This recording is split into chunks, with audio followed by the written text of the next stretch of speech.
অনুষ্ঠিত হতে যাচ্ছে ব্রাজিলের ম্যাচ। ফিফার চলমান উইন্ডোতে নিজেদের প্রথম ম্যাচ খেলতে মাঠে নামছে ব্রাজিল।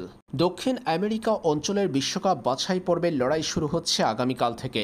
বর্তমানে কনমেবল অঞ্চলের যে পয়েন্ট টেবিল রয়েছে সেখানটায় খুব ভালো অবস্থানে নেই ব্রাজিল। 12 রাউন্ডের ম্যাচ শেষে ব্রাজিলের অর্জন কেবলমাত্র 18 পয়েন্ট। হাতে বাকি আছে 6 ম্যাচ, আর সেই 6 ম্যাচ মহা গুরুত্বপূর্ণ ব্রাজিলের জন্য।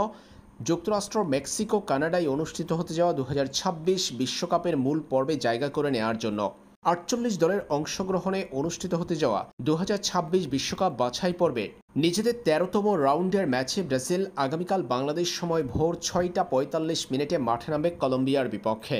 ব্রাজিল কলম্বিয়ার এই ম্যাচ কিভাবে লাইভ দেখা যাবে সেটা নিয়ে প্রশ্ন রয়েছে ব্রাজিল ভক্তদের মনে। তবে তাদেরকে হতাশ হতে হবে যারা ব্রাজিলের ম্যাচটি টিভি চ্যানেলে লাইভ দেখার অপেক্ষায় আছেন, কারণ ভারতীয় উপমহাদেশের কোনো টিভি চ্যানেল সরাসরি সম্প্রচার করছে না কনমেবল অঞ্চলের কোনো বিশ্বকাপ বাছাই পর্বের ম্যাচ। সেই ক্ষেত্রে ব্রাজিল কলম্বিয়ার ম্যাচটা লাইভ দেখা হচ্ছে না এই অঞ্চলের ভক্তদের। কোনো টিভি চ্যানেলে লাইভ দেখা যাবে না ব্রাজিল কলম্বিয়ার ম্যাচটি।